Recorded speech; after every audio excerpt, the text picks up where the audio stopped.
And that's when he said, "Put the cow on my tab, I'm going home."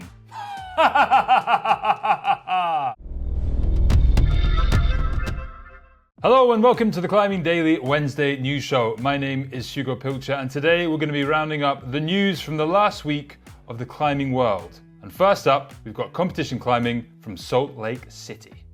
In round 2 of a double whammy of Salt Lake City, there were some blistering times set in the qualification of the speed. In the women's, the current leader Alexandra Miroslov beat her own record in a time of 6 seconds and 53. And in the men's qualification, Indonesian climber Kirimo Katiban set a new men's world record with a time of 5 seconds 1:05. Alexandra Miroslov went all the way to the final of the competition, taking gold with a final win over American Emma Hunt, which was, in effect, a repeat of the Seoul final. Alexandra Kaluchka, also of Poland, defeated her twin sister Natalia in the race for the third place, securing the bronze medal with a time of 7.96 seconds. In the men's, new world record holder Kirimo Katiban did not manage to make it through to the finals, slipping in an earlier round. And so it was left to his teammate Vedrik Leonardo to take his 5th speed gold medal after a slip from Austrian Tobias Planger in the final. 2019 World Cup champion Ludovicio Vasali took the bronze. In the bouldering, it was none other than home favourite Natalia Grossman, who once again was on top of the women's podium with another impressive performance in Salt Lake. She topped all 4 boulders, including a decisive flash on the 4th and most tricky block. In silver medal position was Japanese climber Miho Nonaka with 3 tops and 4 zones. Whilst in bronze, another American, Brooke Raboutou, managed to keep up her excellent record this season with 3 tops and 4 zones as well, with only 1 attempt to top more than Nonaka. In the men's, it was the turn of another Japanese climber to sit on top of the podium, this time in the form of Ogata Yoshiyuki, claiming the 3rd gold of his career. He edged past Slovenain Anze Pehard, who took the silver. Both climbers finished with 4 tops and 4 zones, and with the same number of attempts in the final, with the countback going to semis, where Yoshiyuki was better placed. In 3rd place was the ever-present Kokoro Fuji, with 4 tops and 4 zones, but with a higher number of attempts than gold and silver position. And finally, it was the turn of the paraclimbers to make their debut in front of a competition crowd this season, as we saw the 9 different categories go up against each other and the wall in Salt Lake. With each of the categories, the general rule is that the higher numbers of each category equal higher functionality or less impairment, and the lower numbers equal lower functionality or more impairment. Okay, so this is a bit of a list, but bear with me. In the blind sport classes, the B1 men's winner was Francisco Aguilar Almuedo of Spain, with the B1 women's being taken by Tanja Glusic of Slovenia. The men's B2 winner was Raul Simon Franco of Spain, and the men's B3 gold was taken by Cosmin Florin Candu of Romania. There were no competitors for the women's B2 and B3 category. Next up was the turn of the amputee category, with the uppers and lowers having 2 categories of their own. The AL1 men's title was taken by Angelino Zellar of Austria, with the men's AL2 gold being taken by Albert Guardia Ferrer. There was no women's AL1 competition, but in the women's AL2 it was the Australian Sarah Larcombe who took the title. In the women's AU2, which is the forearm amputee category, Lucia Capolavilla of Italy took the title. That left the limited reach power or stability category, or RP, in which the RP1 for men's category was won by Corbinian Frank of Germany, with the women's RP1 being won by Jasmine Plank of Austria. In the men's RP2, Michael Sapir of Israel took the gold medal, with men's RP3 category gold won by Jamie Barendrecht of the Netherlands. And finally, the women's RP3 gold category was won by Marina Dias of Brazil. This was officially Brazil's first Paralympic World Cup gold medal. So there you go, the second week of a double whammy from Salt Lake, Utah. The Americans in the women's again looking very strong. And in the men's, yet again, the Japanese dominating with the Indonesians dominating in the speed. Do people like speed? Are people still watching it? We were discussing just before the show why do we even report on it when all we get is negative comments down in the comments below. If you like watching the speed, I quite like watching the speed. It's quick, it's energetic, there's adrenaline.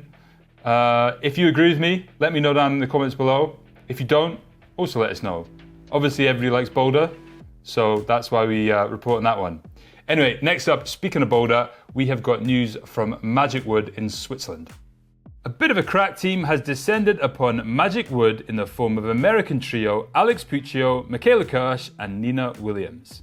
The three climbers have been generating quite the tick list, with Kirsch managing an ascent of the classic Burnt Zangle test piece New Baseline 8B Plus V14. She has also managed ascents of Riverbed 8B V13 and Left Hand of Darkness 8A Plus V12. Puccio herself has managed ascents of Bizarre Ride 8A Plus V12 and Steppenwolf 8B V13, with Williams making a beautiful first ascent on the Riverbed boulder, calling it Bloom and grading it 7C+. Stay tuned to the girls' Instagram for more updates. Is there a stronger American female trio than those three at the moment? I don't think there is. Speaking of other American climbers in Switzerland, Mr. Shaun Raboutou has been getting busy. Shaun Raboutou, older brother of Brooke, has effectively retro-posted a first ascent he made last year called System 8C Plus V16. The sit start to the Dave Graham line Foundation's Edge in Fionnay, Switzerland. It's no secret that Raboutou has been in incredible form of late, but what is a secret is the mysterious line that he has climbed that has been treading the rumour mill of late and is apparently even harder than the system. Various sources such as Le Crux and Aidan Roberts' podcast seem to confirm that there is a 9A line about to be announced. Stay tuned for more. So big news there from Switzerland where Shaun Raboutou has possibly, I don't want to say stumbled across, but he has obviously worked very hard on a 9A boulder. Let's wait and see what happens, but it would be the third after Return of the Sleepwalker, the Lapno project, which is actually called Burden of Dreams, Nale Hukataivel. Sudan Cell and Nokopotoni have been suggested as 9A, but retroly have been downgraded. So interesting to see what happens there.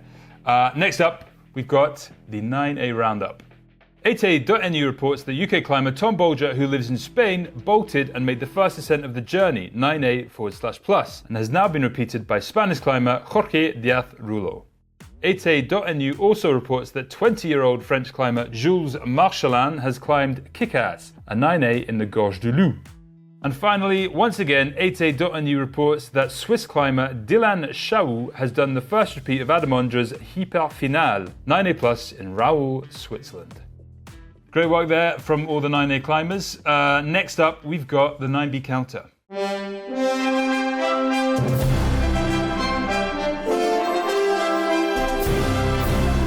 There are no 9Bs on the 9B counter, so therefore nothing changes.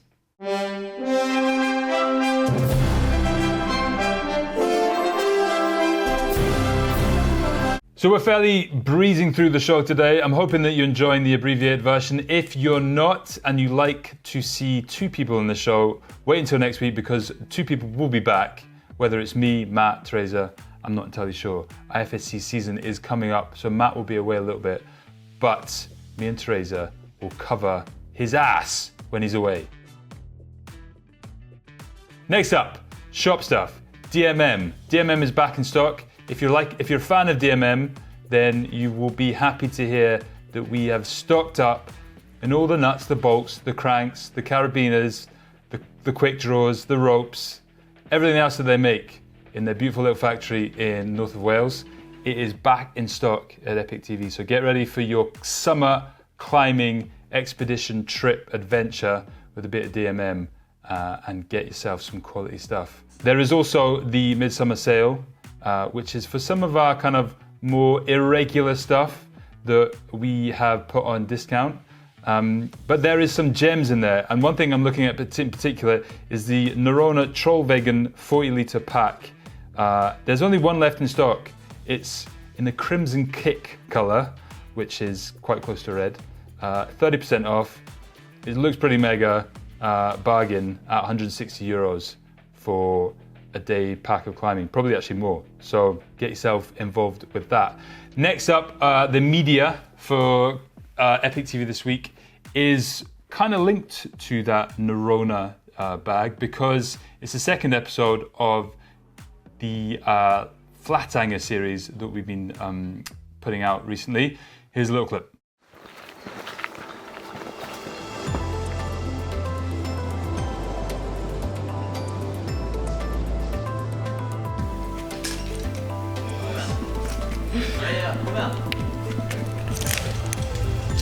So cool.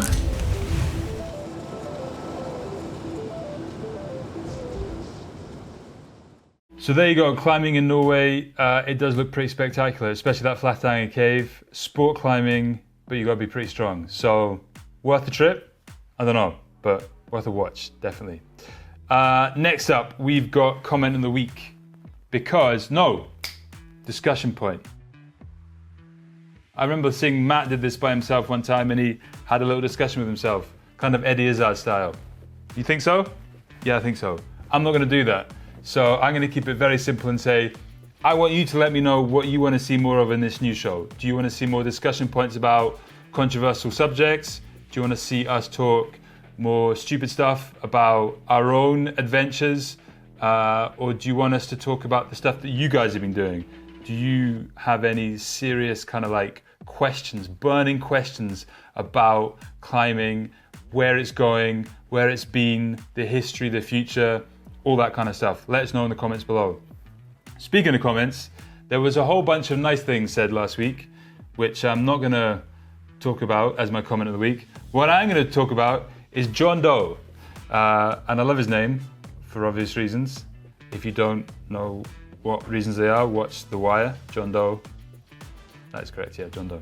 Anyway, John Doe says, about the Everest story, fixed lines to the summit and a concrete hard trail made by other teams makes no oxygen not that big a deal compared to earlier climbers who had to break trail and do not have fixed lines to slide down if things got too tough. Sorry, a good effort, but not that exceptional. I'm not going to say I agree with John, but what I'm going to say is that every time I do a news story on Everest, I kind of have to remind myself that it is still the highest mountain in the world, even though there are fixed lines, broken trails, big queues, all that kind of stuff.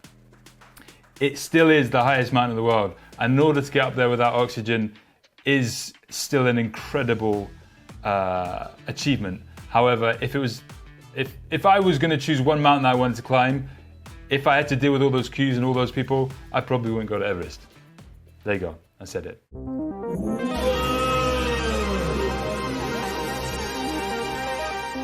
There is something exciting that I just want to add come in.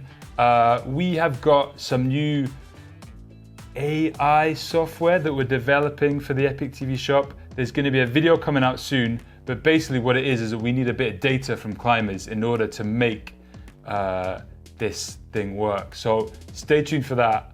As soon as it comes out, we'll put it out on our social medias, but it basically requires you guys to get involved.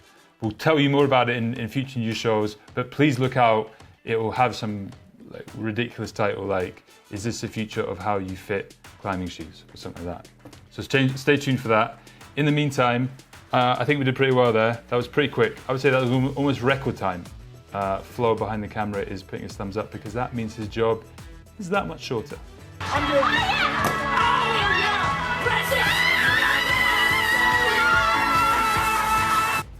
Thanks very much, have a great week, and I will see you next week. Bye-bye.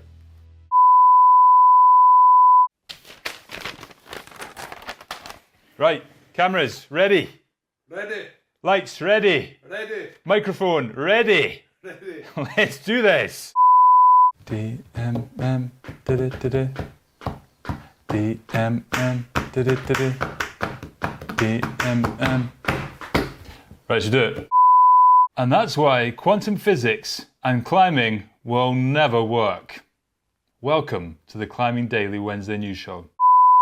Wonder what Teresa and Matt are doing right now.